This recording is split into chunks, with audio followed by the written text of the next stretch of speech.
Welcome to UFO Buster Radio, episode 255, the Saturday edition. Now, I just gotta say this is not going to be about aliens and UFOs. It's been a pretty ugly week for space, actually. It's been kind of nasty out there. Yeah, and down here, thanks to some of the things up there. Yeah, it's a little crazy. So just to give an update, for those of you who are worried about it, Bug, the UFO hunter, he's doing a lot better. Thanks to Tommy V on Twitter, kind of checked in on him today. Sent him a personalized picture from Bugs, the UFO hunter. And he was looking quite daring, quite charming in his built-in tuxedo suit. And really, for the record, he's doing a lot better, a lot better than he was last week. So hopefully he continues on his path to recovery. I told him, like I said, you've got to stop licking some of them areas because it'll get you sick, boy. It'll get you sick.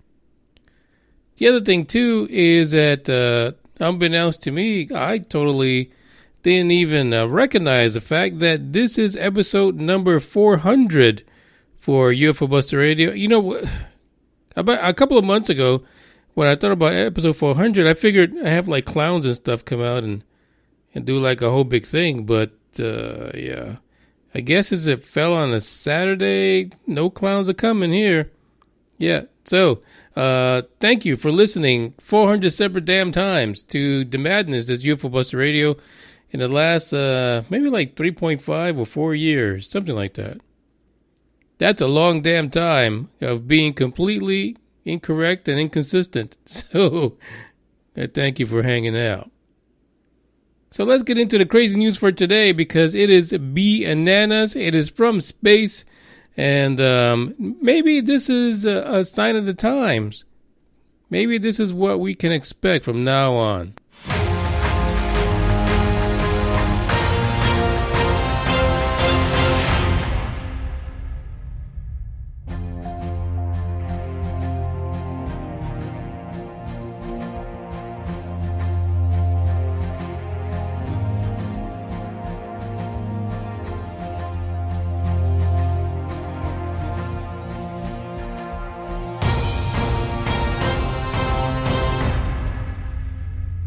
Ladies and gentlemen, what's happening right now, it is possibly the very first crime of passion that was recorded.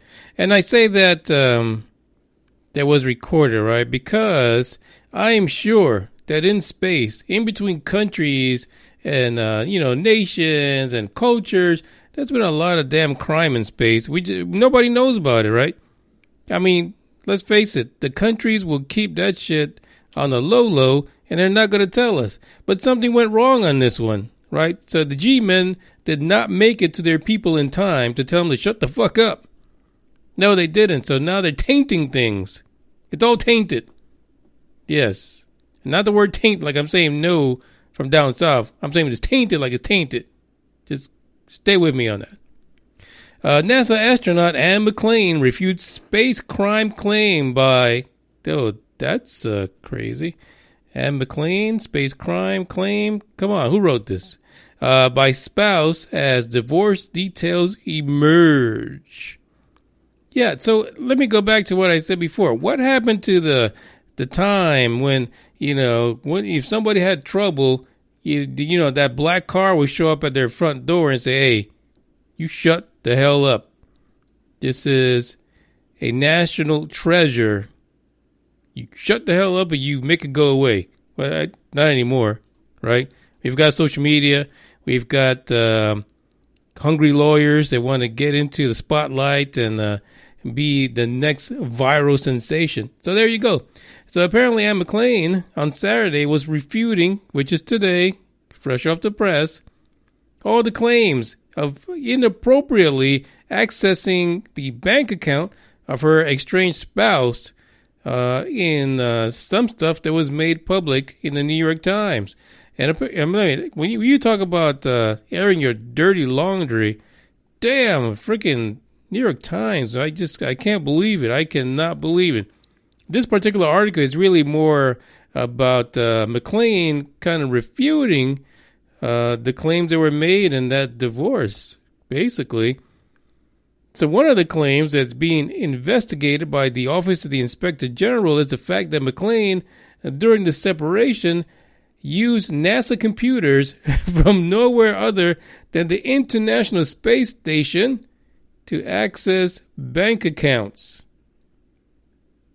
Why does it seem that the ISS has better fucking internet than I do? And I'm on the damn planet. How the fuck did they get better internet all the way the fuck up there? That is just crazy. Why are we missing out? Why is it that we're screwed? Anyway, so having that good internet, she decided, well, fuck, let me just monitor the financial activities of my estranged spouse on the planet. Listen, let's be honest. The claims right now is that the woman was still on the account, the astronaut of the estranged spouse. So if it's spying, I don't know. But they've had a history of some real crazy stuff going on, as many couples do apparently, right? So there's a child involved. They've even have claims of assault.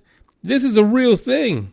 This is a real situation, and it's sad that it's all being brought up in the public circles, and the fact that it happened off of the International Space Station. But there goes to show you, astronauts are human. They have real lives before they leave here, and those lives just don't disappear when they're hanging out in space for like 60 days. That's pretty sad, but that's the way it is. Like I said, there's got to be some kind of a control thing here. So anyway, the case was filed. There's claims being made by the estranged spouse, Miss Warden, and it's going to go to the courts. But right now, McClain is being investigated by the Inspector General, and she says, pretty much in this quote that she sent through Twitter, "We've been going through a painful personal separation that's now unfortunately in the media." She said, "I appreciate the outpouring of support and will reserve comment until after the investigation. I have total confidence in the Inspector General's process." And listen, if her name was on there, oh well, whoop-de-doo. Nothing you can do about that.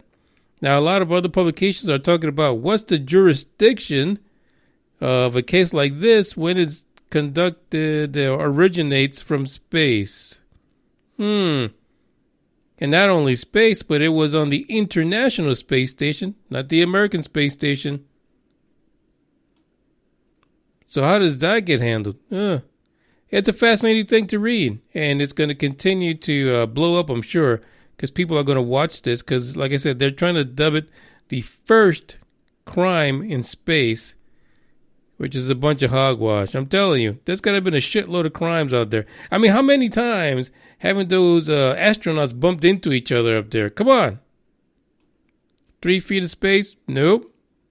There's been a lot of stuff happening up there, I guarantee you. Fights, assaults, verbal assaults. I mean, come on, those astronauts are not happy-go-lucky the whole fucking time.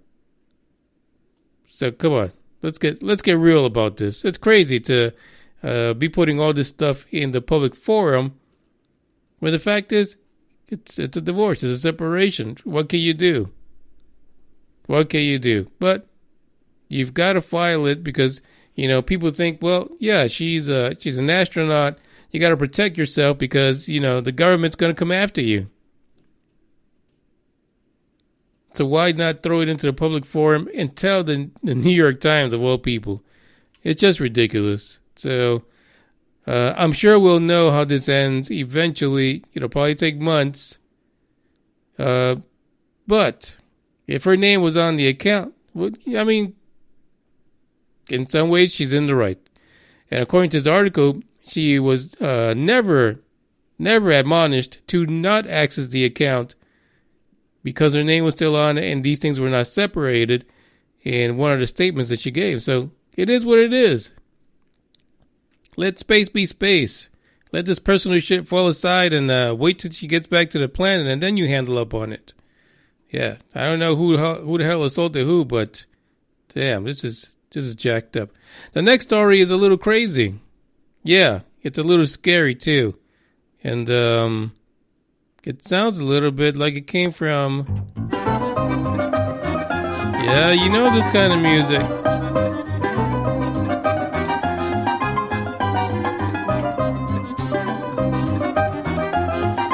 I know you guys are loving it.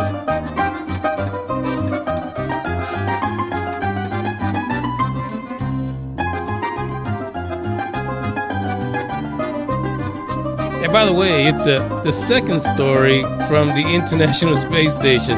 What the fuck is going on up there? Let me just stop this for a second. What goes on in the ISS? What's really happening? There's a lot of crazy stuff up there. And I bet you that Douche Gigolo, the Space Gigolo, and his little inflatable hotel rooms that got added up there, there's a lot of crazy shit going on up there. I'm telling you. I wouldn't be surprised if one of those rooms has like a separate little rotating bed and laser lights and all kind of shit. That's what I would see Deuce Bigelow put up in space.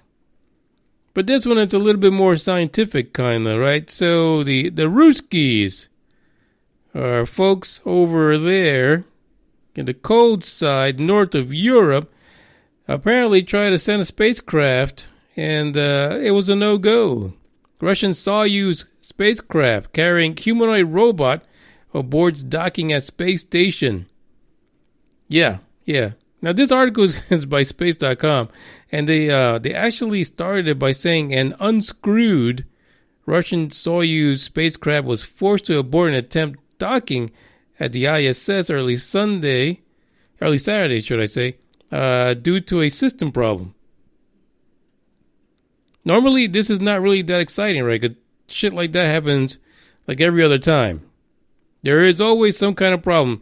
What's really crazy on this thing is that this particular spacecraft is carrying a robot, a human-sized robot called the Skybot F-850. Okay, this thing is massive and ugly as hell.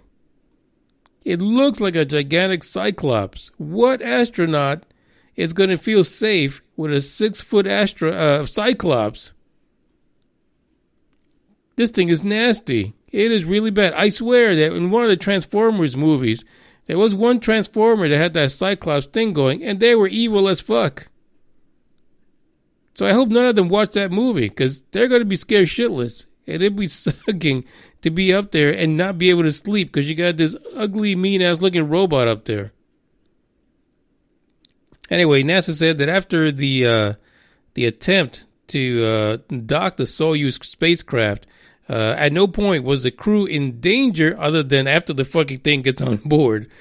I don't know. I don't know. I think this was not an accident. I think one of those fuckers hit the joystick and moved the space station a little bit, cock it a little bit, and, you know, it got spacecraft blocked. I don't know. So NASA spokesperson Rob Navias said the station's 6-person expedition crew during the live commentary that everything was A-OK. Nothing went wrong. So what's going to happen now is that like any good evil robot, this Soyuz is going to continue to travel around the planet in orbit until it can attempt again overnight Sunday or early Monday to try to reconnect again with the ISS. I don't know. Like, I would not be happy about that. I really would. You're in space, right? You're in the ISS. You got the evil-looking robot inside of a spacecraft, comes in, it doesn't lock in. So we're going to try it again, folks. We're going to try to blow up this damn ISS one way or another. I just don't know. I don't know. Like, I've seen a lot of pictures of this crazy-ass looking robot, the F-850. And if you look at the image icon for this particular episode, that is a picture of that threatening cyclops of a robot. They could have at least put 2 fucking eyes on the Skybot. Let's be honest. You feel more at ease with shit that looks like you. Maybe there's like a lot of Russian scientific Cyclops-looking guys out there. I don't know. I don't know if that's what it is. But the thing is not looking very friendly. So no, I would not be sitting in the ISS, stuck in fucking space with something like that. But who knows? It probably doesn't do anything. That's just them trying to get a freaking robotic carcass up there to just sit around like a dummy and hold their jackets or their jock straps. Or maybe use it for other things like probings. So I don't know. That's just kind of weird. We'll see what kind of experiments they do, because they'll have it on that 24-hour NASA channel where the ISS. And you know what? Maybe that robot's going up there to get rid of all of McClain's activity. That's why they send the robot up there. They're going to take that freaking NASA computer, wipe that shit clean from all that account searching she did. Sorry, I didn't mean to say that. That was kind of ugly. But there you go. That is the episode for tonight. Space is getting crazy. Crimes and robots. Oh my. What are we going to do? You know what that means. Ain't nobody like you, people. Ain't nobody like you. Ciao from number 400. To the car on a Friday night. I wanna drive with you. Looking for a bar in the nearest town. I've never seen a sky so blue. We don't have a plan and the night is young. It doesn't matter what we do. There ain't nobody like. There ain't nobody like. You look so beautiful. And I'm so lucky to be yours. And you're taking me high. Ain't nobody like you. I'm not coming down. Ain't nobody like you. I could go 1,000 miles as long as I'm with you. Yeah, you're taking me high. Ain't nobody like you. Talking about yourself and you make me smile. I can listen all night long. I tell you about the time when I first met you, listening to a favorite song. Walking on the street when you caught my eye. Something about the way you move. No, there ain't nobody like. There ain't nobody like. So lucky to be yours. And you're taking me high. Ain't nobody like you. I'm not coming down. Ain't nobody like you. I could go 1,000 miles as long as I'm with you. Yeah, you're taking me high. Ain't nobody like you. Ain't nobody like you. Ain't nobody like you.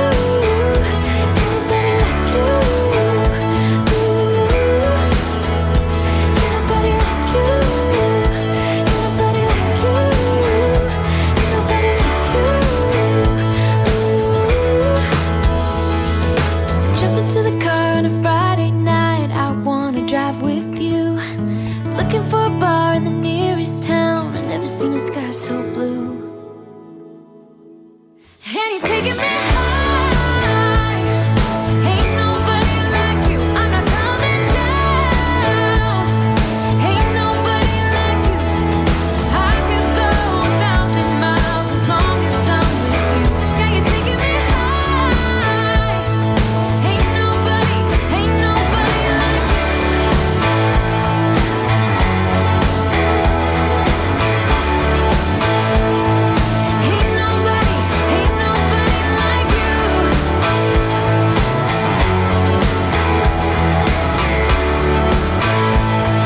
Ain't nobody like you. Now, I know the podcast should be over, but I was just sitting here thinking, I was like, shouldn't they call this thing the Robotsky? Or something like that? I don't know. Let's be done, ya. Ciao.